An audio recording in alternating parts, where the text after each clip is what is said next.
بسم اللہ الرحمن الرحیم۔ شمشیر بے نیام اب صرف ایک زندہ ہے، ابو جری نے کہا۔ لیث بن موشان، صرف لیث بن موشان زندہ ہے اور جرید اور یوحوا وہ بدروحیں بن گئی تھے۔ ابو جری نے کہا، میں تمہیں ان کی کہانی سناتا ہوں۔ تم نے یوحوا کو دیکھا ہے؟ وہ مکے کی ہی رہنے والی تھی۔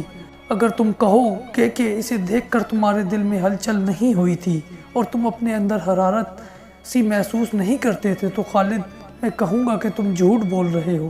کیا تمہیں کسی نے نہیں بتایا کہ مدینے پر حملے کے لیے غطفان اہل قریش سے کیوں جا ملا اور دوسرے قبیلے کے سرداروں نے کیوں ابو سفیان کو اپنا سردار تسلیم کر لیا تھا؟ یہ یوحوا اور اس جیسی 4 یہودنوں کا جادو چلا تھا۔ گھوڑے اور اونٹ چلے جا رہے تھے، اونٹوں کی گردنوں سے لٹکتی ہوئی گھنٹیاں بوڑھے ابو جری کے بولنے کے انداز میں جلترنگ کا ترنم پیدا کر رہی تھی۔ خالد غور سے سن رہا تھا۔ جرید بن مسیب یوحوا کے عشق کا اسیر ہو گیا تھا۔ ابو جری نے کہہ رہا تھا، تم نہیں جانتے ابن ولید، یوحوا کے دل میں اپنے مذہب کے سوا کسی آدمی کی محبت نہیں تھی۔ وہ جرید کو اپنے طلسم میں گرفتار کر کے اپنے ساتھ لے گئی تھی۔ میں لیث بن موشان کو جانتا ہوں، جوانی میں ہماری دوستی تھی۔ جادوگری اور شبدہ بازی اس کے باپ کا فن تھا، باپ نے یہ فن اسے ورثے میں دیا تھا۔ تم میری بات سن رہے ہو ولید کے بیٹے یا اکتا رہے ہو؟ اب میں باتوں کے سوا کچھ نہیں کر سکتا۔ خالد ہنس پڑا اور بولا، سن رہا ہوں ابو جری، غور سے سن رہا ہوں۔ یہ تو تمہیں معلوم ہوگا کہ جب ہمارے لشکر کو مسلمانوں کی خندق اور آندھی نے مدینے کا محاصرہ اٹھا کر پسپائی پر مجبور کر دیا تو محمد صلی اللہ علیہ وسلم نے بنو قریظہ کی بستی کو گھیر لیا تھا۔ ابو جری نے کہا۔ لیث بن موشان اور یوحوا جرید بن مسیب کو وہیں چھوڑ کر نکل گئے۔ ہاں ابو جری، خالد نے کہا، مجھے معلوم ہے کہ مسلمانوں نے بنو قریظہ کے تمام مردوں کو قتل کر دیا اور عورتوں اور بچوں کو اپنے ساتھ لے گئے تھے۔ میں جانتا ہوں تم میری باتوں سے اکتا گئے ہو۔ ابو جری نے ہنستے ہوئے کہا، تم میری پوری بات سن نہیں رہے، مجھے یہ بات وہاں سے سناؤ۔ خالد نے کہا، جہاں سے میں نے پہلے نہیں سنی۔ میں وہاں تک جانتا ہوں کہ جرید بن مسیب اسی پاگل پن کی حالت میں مارا گیا تھا جو اس بوڑھے یہودی شبدہ باز نے اس پر طاری کیا تھا، اور وہ خود یوحوا کو ساتھ لے کر وہاں سے نکل بھاگا تھا۔ پھر یوں ہوا، ابو جری نے کہا، احد کی پہاڑی کے اندر جو بستیاں آباد ہیں وہاں کے رہنے والوں نے ایک رات کسی عورت کی چیخیں سنی۔ 3-4 دلیر قسم کے آدمی گھوڑوں پر سوار ہو کر تلواریں لے کر اور پرچیاں اٹھائے سرپٹ دوڑے گئے، لیکن انہیں وہاں کوئی عورت نظر نہ آئی اور چیخیں بھی خاموش ہو گئی۔ وہ ادھر ادھر گھوم پھر کر واپس آ گئے۔ یہ چیخیں سرائی لومڑیوں یا کسی بھیڑیے کی بھی ہو سکتی تھی۔ خالد نے کہا، بھیڑیے اور عورت کی چیخ میں بہت فرق ہے۔ ابو جری نے کہا، لوگ اسے کسی مظلوم عورت کی چیخیں سمجھتے تھے۔ وہ یہ سمجھ کر چپ ہو گئے کہ کسی عورت کو ڈاکو لے جا رہے ہوں گے یا وہ کسی ظالم خاوند کی بیوی ہوگی اور وہ سفر میں ہوں گے۔ لیکن اگلی رات یہی چیخیں ایک اور بستی کے قریب سنائی دی۔ وہاں کے چند آدمی بھی ان چیخوں کے تعاقب میں گئے، لیکن انہیں کچھ نظر نہ آیا۔ اس کے بعد دوسری تیسری رات کچھ دیر کے لیے نسوانی چیخیں سنائی دیتی اور رات کی خاموشی میں تحلیل ہو جاتی۔ پھر ان پہاڑوں کے اندر رہنے والے لوگوں نے بتایا کہ اب چیخوں کے ساتھ عورت کی پکار بھی سنائی دیتی ہے، جرید جرید کہاں ہو، آ جاؤ۔ وہاں کے لوگ جرید نام کے کسی آدمی کو نہیں جانتے تھے۔ ان کے بزرگوں نے کہا، یہ کسی مرے ہوئے آدمی کی بدروح ہے جو عورت کے روپ میں چیخ چلا رہی ہے۔ ابو جری کے بولنے کا انداز میں ایسا تاثر تھا جو ہر کسی کو متاثر کر دیتا تھا، لیکن خالد کے چہرے پر کوئی تاثر نہ تھا، جس سے پتہ چلتا تھا کہ وہ قبیلہ غطفان کے اس بوڑھے کی باتوں سے متاثر ہو رہا ہو۔ لوگوں نے اس راستے سے گزرنا چھوڑ دیا جہاں یہ آوازیں عموماً سنائی دیا کرتی تھی۔ ابو جری نے کہا، ایک روز یوں ہوا کہ 2 گھڑ سوار جو بڑے لمبے سفر پر تھے ایک بستی میں گھوڑے سرپٹ دوڑاتے پہنچے۔ گھوڑوں کا پسینہ پھوٹ رہا تھا جیسے وہ پانی سے گزر کر آئے ہوں۔ ہانپتے کانپتے سواروں پر خوف طاری تھا۔ انہوں نے بتایا کہ وہ ایک وادی میں سے گزر رہے تھے کہ انہیں کسی عورت کی پکار سنائی دی، جرید ٹھہرو، ٹھہر جاؤ، میں آ رہی ہوں۔ ان گھوڑ سواروں نے ادھر دیکھا جدھر سے آواز آ رہی تھی۔ ایک پہاڑی کی چوٹی پر ایک عورت کھڑی ان گھوڑ سواروں کو پکار رہی تھی۔ وہ تھی تو دور لیکن ان جوان لگتی تھی۔ وہ پہاڑی سے اترنے لگی۔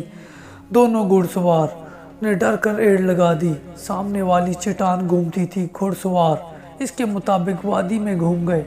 انہیں 3-4 مزید موڑ مڑنے پر گھبراہٹ میں وہ راستے سے بھٹک گئے۔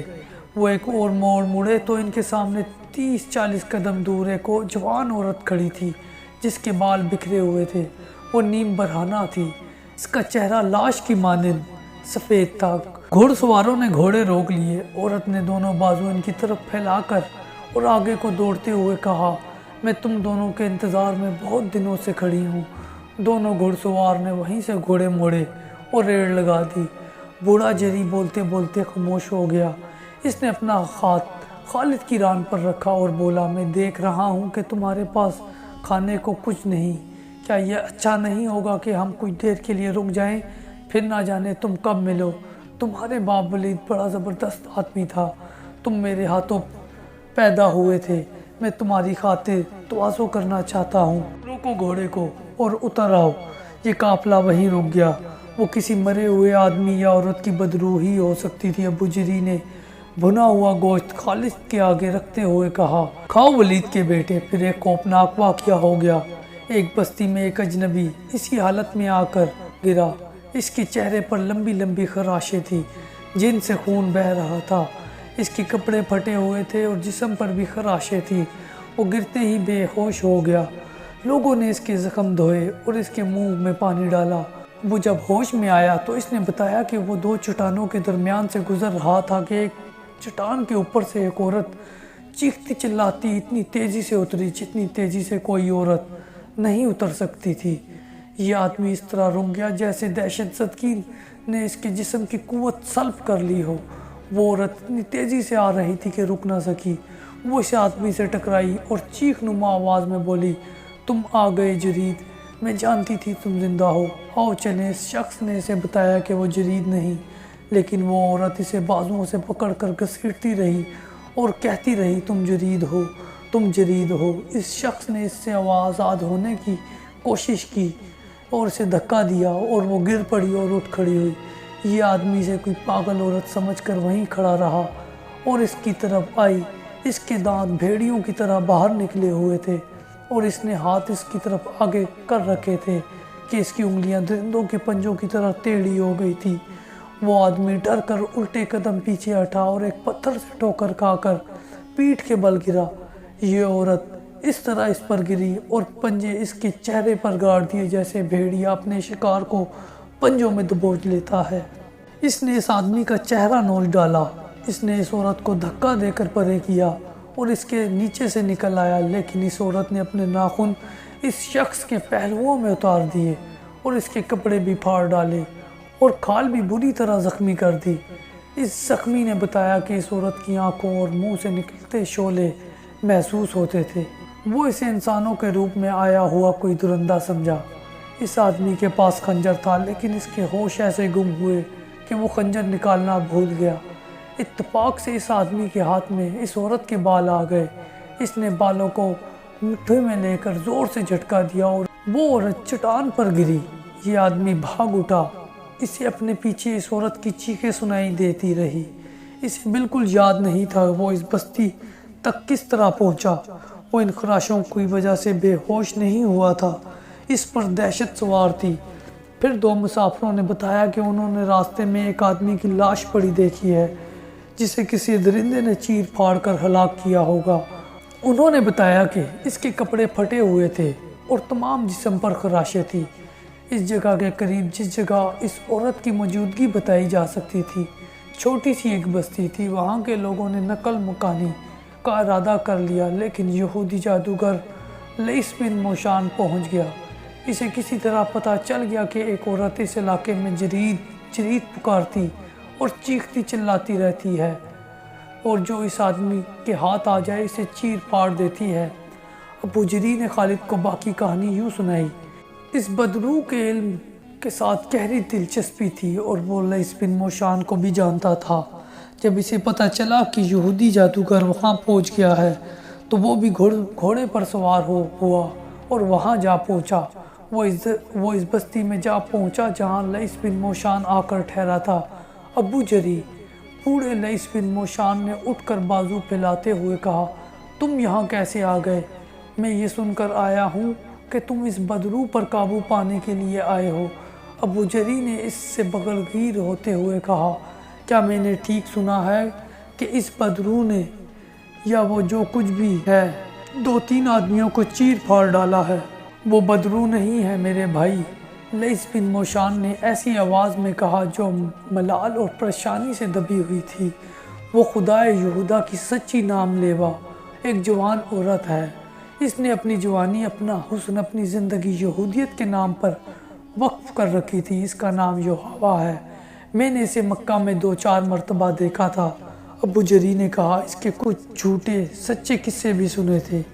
یہ بھی سنا تھا کہ اس نے قریش کے ایک آدمی جرید بن مسیب کو تمہارے پاس لا کر محمد صلی اللہ علیہ وسلم کے قتل کے لیے تیار کیا۔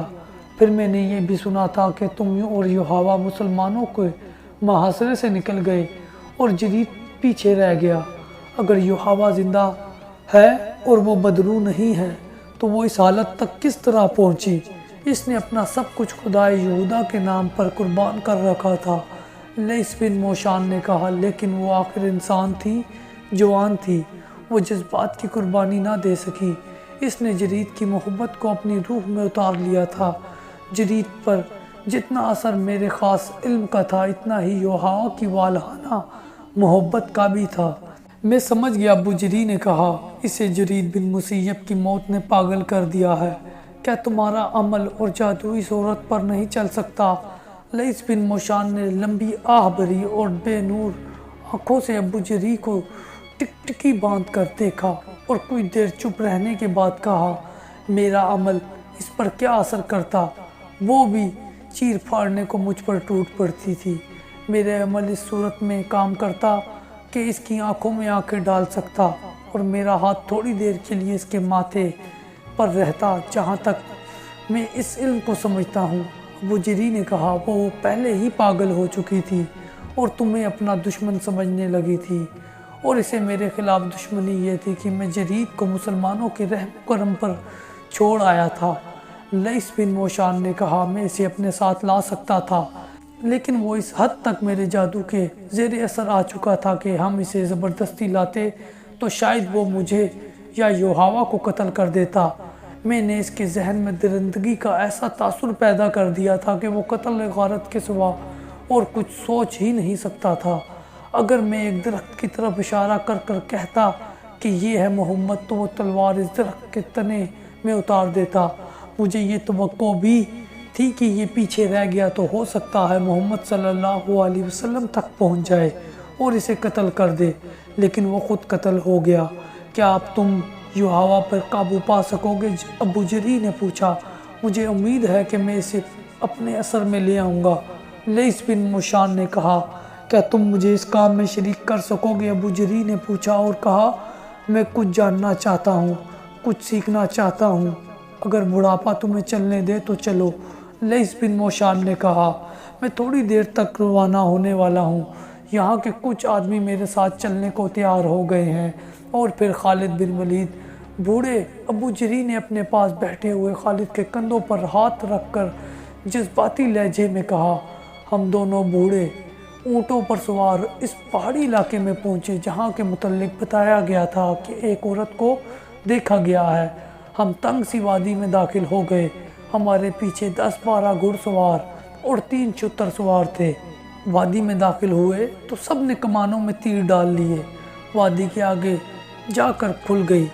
ہم دائیں کو گھومے تو ہمیں کئی گدھ نظر آئے جو کسی مردار کو کھا رہے تھے۔ ایک صحرائی لومڑی گدھوں میں سے دوڑتی ہوئی نکلی۔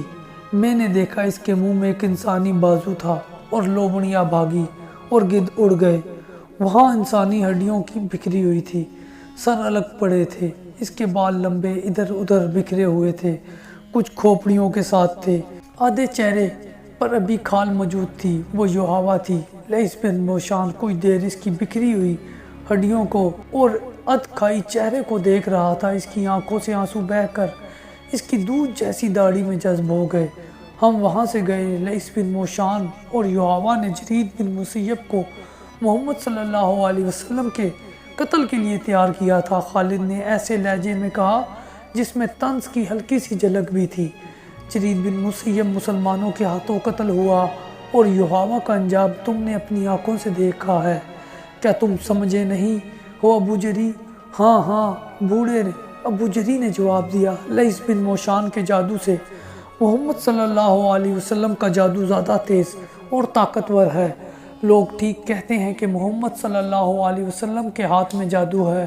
اس جادو کا اثر ہی کرشمہ ہے، اس کے مذہب کے لوگ مانتے ہی چلے جا رہے ہیں۔ جرید کو قتل ہونا ہی تھا میرے بزرگ دوست، خالد نے کہا۔ اس بدرو کے قصے مدینے میں بھی پہنچے ہوں گے، لیکن وہاں کوئی نہیں ڈرا ہوگا۔ محمد صلی اللہ علیہ وسلم کے پیروکاروں نے تسلیم ہی نہیں کیا ہوگا کہ یہ جن بھوت یا بدروح ہے۔ محمد صلی اللہ علیہ وسلم کے پیروکاروں کو ڈرانے کی کیا ضرورت ہے؟ ابو جری نے کہا، محمد صلی اللہ علیہ وسلم کے جادو نے مدینے کے گرد حصار کھینچا ہوا ہے۔ محمد صلی اللہ علیہ وسلم کو قتل نہیں کیا جا سکتا۔ وہ احد کی لڑائی میں زخمی ہوا اور زندہ رہا۔ تمہارا اور ہمارا اتنا زیادہ لشکر مدینے کی اینٹ سے اینٹ بجانے کے لیے گیا تو ایسی آندھی آئی کہ ہمارا لشکر تتر بتر ہو کر بھاگا۔ میدان جنگ میں محمد صلی اللہ علیہ وسلم کے سامنے جو بھی گیا اس کا دماغ جواب دے گیا۔ کیا تم جانتے ہو خالد، محمد صلی اللہ علیہ وسلم کے قتل کی ایک اور کوشش ناکام ہو چکی ہے؟ سنا تھا، خالد نے کہا، پوری بات کا علم نہیں۔ یہ خیبر کا واقعہ ہے، ابو جری نے کہا۔ مسلمانوں نے خیبر کے یہودیوں پر چڑھائی کی تو یہودی ایک دن بھی مقابلے میں نہ جم سکے۔ فریب کار قوم میدان میں نہیں لڑ سکتی، خالد نے کہا۔ یہودی پیٹھ پر وار کیا کرتے ہیں اور وہ انہوں نے خیبر میں کیا۔ ابو جری نے کہا، یہودیوں نے مقابلہ تو کیا تھا لیکن ان پر محمد صلی اللہ علیہ وسلم کا خوف پہلے ہی طاری ہو گیا تھا۔ میں نے سنا تھا کہ جب مسلمان خیبر کے مقام پر پہنچے تو یہودی مقابلے کے لیے نکل آئے۔ ان میں سے بعض محمد صلی اللہ علیہ وسلم کو پہچانتے تھے۔ کسی نے بلند آواز سے کہا، محمد بھی آیا ہے۔ پھر کسی اور نے چلا کر کہا کہ محمد بھی آیا ہے۔ یہودی لڑے تو صحیح لیکن ان پر محمد کا خوف ایسا سوار ہوا کہ انہوں نے ہتھیار ڈال دیے۔ یہودیوں نے شکست کھائی تو انہوں نے رسول کریم صلی اللہ علیہ وسلم سے وفاداری کا اظہار کرنا شروع کر دیا اور ایسے مظاہرے کیے جن سے پتہ چلتا تھا کہ مسلمانوں کی محبت سے یہودیوں کے دل لبریز ہیں۔ انہی دنوں جب رسول کریم صلی اللہ علیہ وسلم خیبر میں ہی تھے، ایک یہودن نے آپ صلی اللہ علیہ وسلم کو اپنے ہاں کھانے پر مدعو کیا۔ اس نے عقیدت مندی کا اظہار ایسے جذباتی انداز میں کیا کہ رسول خدا نے اسے مایوس کرنا مناسب نہ سمجھا۔ آپ صلی اللہ علیہ وسلم اس کے گھر چلے گئے۔ آپ صلی اللہ علیہ وسلم کے ساتھ بشر بن البارہ بھی تھے۔ یہودن زینب بنت الحارث نے جو سلام بن شکم کی بیوی تھی، رسول خدا صلی اللہ علیہ وسلم کے راستے میں آنکھیں بچھائیں اور آپ صلی اللہ علیہ وسلم کو کھانا پیش کیا۔ اس نے سالم دمبا بھونا تھا۔ اس نے رسول اللہ صلی اللہ علیہ وسلم سے پوچھا کہ آپ صلی اللہ علیہ وسلم کو دمبے کا کون سا حصہ پسند ہے۔ آپ صلی اللہ علیہ وسلم نے دستی پسند فرمائی۔ یہودن دمبے کی دستی کاٹ لائی اور رسول خدا صلی اللہ علیہ وسلم اور بشر بن البار کے آگے رکھ دی۔ بشر بن البارہ نے ایک بوٹی کاٹ کر منہ میں ڈالی۔ رسول اکرم صلی اللہ علیہ وسلم نے بوٹی منہ میں ڈالی مگر اگل دی۔ مت کھانا بشر۔ آپ صلی اللہ علیہ وسلم نے فرمایا، اس گوشت میں زہر ملا ہوا ہے۔ بشر بن البارہ رضی اللہ تعالی عنہ بوٹی چبا رہے تھے۔ انہوں نے اگل تو دی لیکن زہر لعاب دہن کے ساتھ حلق سے اتر چکا تھا۔ اے یہودن، رسول خدا صلی اللہ علیہ وسلم نے فرمایا، کیا میں غلط کہہ رہا ہوں کہ تو نے اس گوشت میں زہر ملایا ہے؟ یہودن انکار نہ کر سکی۔ اس کے جرم کا ثبوت سامنے آ گیا۔ بشر بن البارہ حلق پر ہاتھ رکھ کر اٹھے اور چکرا کر گر پڑے۔ زہر اتنا تیز تھا کہ اس نے بشر کو پھر اٹھنے نہ دیا۔ وہ زہر کی تلخی سے تڑپے اور فوت ہو گئے۔ اے محمد، یہودن نے بڑی دلیری سے اعتراف کیا، خدائے یہودا کی قسم، یہ میرا فرض تھا جو میں نے ادا کیا۔ رسول اللہ صلی اللہ علیہ وسلم نے اس یہودن اور اس کے خاوند کے قتل کا حکم فرمایا اور خیبر کے یہودیوں کے ساتھ آپ صلی اللہ علیہ وسلم نے جو مشفقانہ رویہ اختیار کیا تھا وہ ان کی ذہنیت کے مطابق بدل ڈالا۔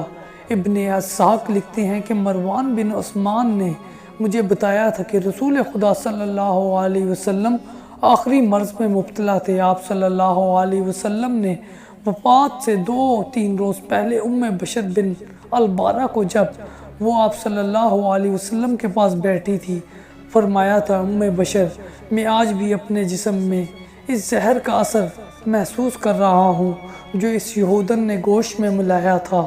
میں نے گوشت چبایا نہیں، اگل دیا تھا، مگر زہر کا اثر آج تک موجود ہے۔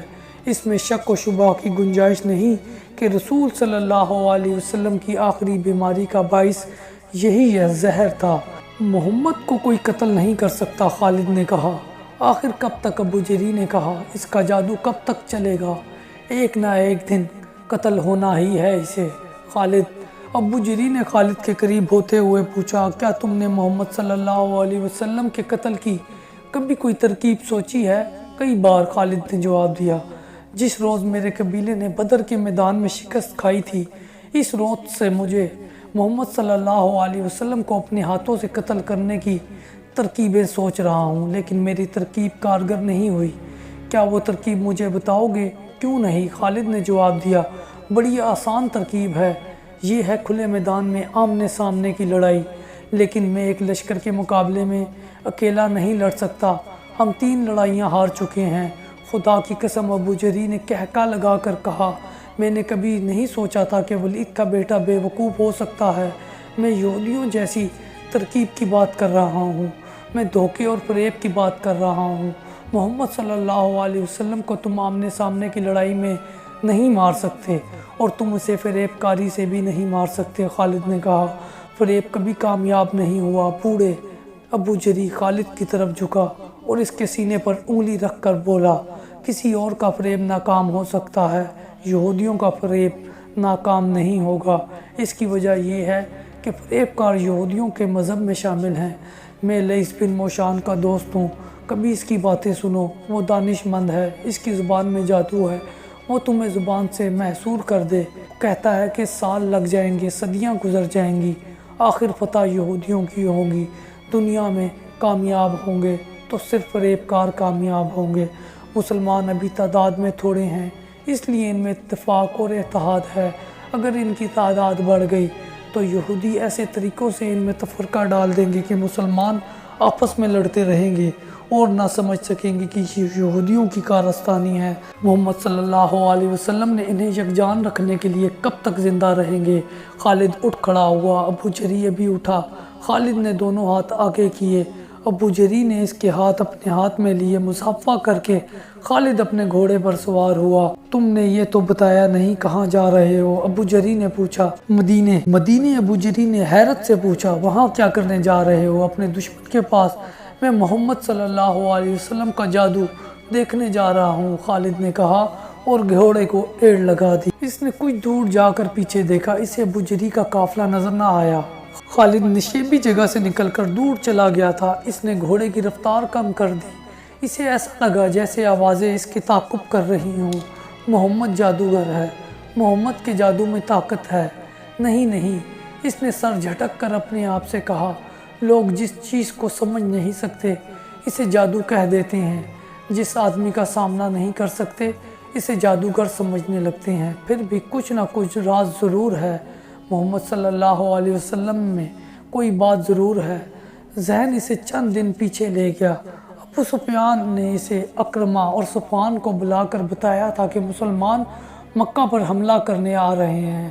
ابو سفیان کو یہ اطلاع 2 شتر سواروں نے دی تھی جنہوں نے مسلمانوں کو لشکر کو مکہ آتے دیکھا تھا۔ خالد اپنی پسند کے 300 گھڑ سواروں کے ساتھ لے کر مسلمانوں کو راستے میں گھات لگا کر روکنے کے لیے چل پڑا تھا۔ وہ اپنے اس جانباز دستے کو سر پر دوڑاتا لے جا رہا تھا۔ اس کے سامنے 30 میل کی مسافت تھی۔ اسے بتایا گیا تھا کہ مسلمان قرہ الغمیم سے ابھی دور ہیں۔ خالد اس کوشش میں تھا کہ مسلمانوں سے پہلے قرہ الغمیم پہنچ جائے۔ مکہ سے 3 میل دور قرہ الغمیم ایک پہاڑی سلسلہ تھا جو گھات کے لیے موزوں تھا۔ اگر مسلمان پہلے وہاں پہنچ جاتے تو خالد کے لیے جنگی حالات دشوار ہو جاتے۔ اس نے راستے میں صرف 2 جگہ دستے کو روکا اور گھوڑوں کو سستانے کا موقع دیا۔ اس نے 2 جگہوں پر اپنے گھوڑ سواروں کو اپنے سامنے کھڑا کر کر کہا، یہ ہمارے لیے کڑی آزمائش ہے، اپنے قبیلے کی عظمت کے محافظ صرف ہم ہیں۔ آج ہمیں عزا اور حبل کی لاج رکھنی ہے، ہمیں اپنی شکست کا انتقام لینا ہے۔ اگر ہم مسلمانوں کو قرہ الغمیم کے اندر ہی روک کر انہیں تباہ نہ کر سکے تو مکہ پر مسلمانوں کا قبضہ ہوگا۔ ہماری بہنیں اور بیٹیاں ان کی لونڈیاں ہوں گی، ہمارے بچے ان کے غلام ہوں گے۔ عزا اور حبل کے نام پر حلف اٹھاؤ کہ ہم قریش اور مکہ کی آن و وقار پر جانیں قربان کر دیں گے۔ 300 گھوڑ سواروں نے نعرے لگائے، ہم عزا اور حبل کے نام پر مر مٹیں گے، ایک بھی مسلمان زندہ نہیں جائے گا۔ قرہ الغمیم کی وادی مسلمانوں کا خون بہے گا، محمد کو زندہ مکہ لے جائیں گے، مسلمانوں کی کھوپڑیاں مکہ لے جائیں گے، کاٹ دیں گے، تباہ کر کے رکھ دیں گے۔ خالد کا سینہ پھیل گیا تھا اور سر اونچا ہو گیا تھا۔ اس نے گھات کے لیے بڑی اچھی جگہ کا انتخاب کیا تھا۔ اس نے نہایت کارگر جنگی چالیں سوچ لی تھی۔ وہ اپنے ساتھ صرف سوار دستہ اس لیے لایا تھا کہ مسلمانوں کو بکھیر کر اور گھوڑے دوڑا دوڑا کر لڑانا چاہتا تھا۔ مسلمانوں کی زیادہ تعداد پیادہ تھی۔ خالد کو یقین تھا کہ وہ 300 سواروں سے 1400 مسلمانوں کو گھوڑوں تلے رون ڈالے گا۔ اسے اپنی جنگی فہم و فراست پر اس قدر بھروسہ تھا کہ اس نے تیر انداز دستے کو اپنے ساتھ لانے کی ضرورت ہی نہیں سمجھی تھی۔ حالانکہ پہاڑی علاقے میں تیر اندازوں کو بلندیوں پر بٹھا دیا جاتا تو وہ نیچے گزرتے ہوئے مسلمانوں کو چن چن کر مارتے۔